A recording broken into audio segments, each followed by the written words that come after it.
So if you, in marketing, you're not doing everything on your own, right? In the old days, you said, how can we measure it, the effect? Then you have agencies from creative to digital that not only help you, that you need to build an integrated model. And then there's many models out there. And I think you've created the Marcom engine as one of the customized agency models for BMW and Mini. How did that enable you, and what was important setting this up?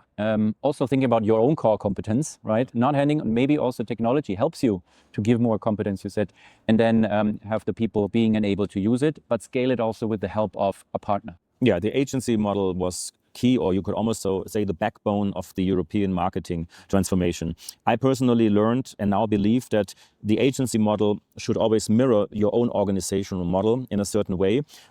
It was actually one of the pain points when I started in my current role, because the agency model was already, funny enough, advanced. So the agency model was already to a certain degree there and reflecting the future European marketing organization, while I had to accelerate to then mirror my own organization to what the agency looks like. Once you do that, the processes get easier.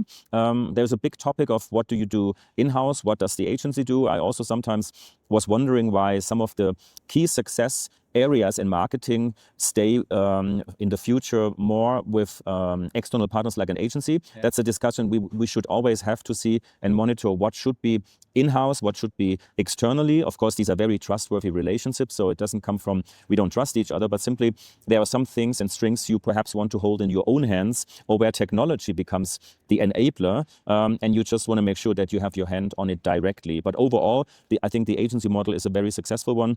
You have some teething problems as always. You have some extremes here and there. Unified agency models bring advantages to some markets on the left side, where, for example, smaller markets suddenly have access to a lot of CRM campaigns, to more assets.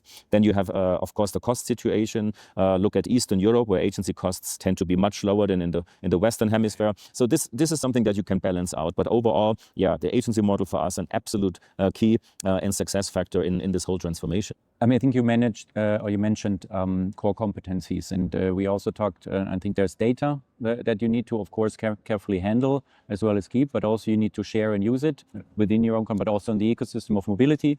And then there's content, where I think you truly also can, as you said, maybe insource certain capabilities that you had relied by the agents.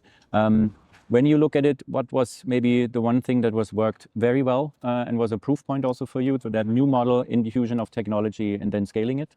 So we've talked about standardization, centralization, automatization, and the agency plays a key role, technology plays a role. But maybe give us one or two examples where does it work quite well to really foster all these three elements through this organization? I would say the very short answer would be wherever it's easy to create blueprints, and your organizations, in this case, the marketing units in Europe, see that taking the blueprint is for them easy, without any risk, quick, and also affordable, you immediately have perfect acceptance. Yeah. So just take the mostly we talked about it, right? AI-generated assets that are used for the digital space, for our performance media, for example.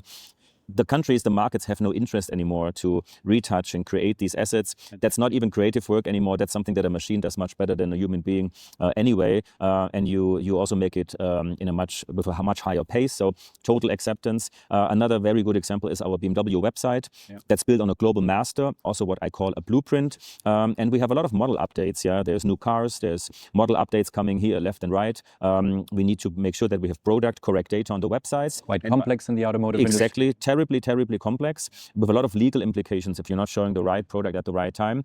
Working here with the blueprint on the website, we can push the data overnight, in the end, not just to European, but to global websites. So that's something where also the markets are very, very thankful that they don't have to be involved to a certain degree anymore. Or the email marketing, our one-to-one campaigns. Many of the markets, especially in smaller countries, have now access to 10 times as many specified and unique campaigns for one-to-one marketing. They were never able in the past, with the funds available, to create such a plethora of one-to-one campaigns. So here the acceptance also on a very, very high level.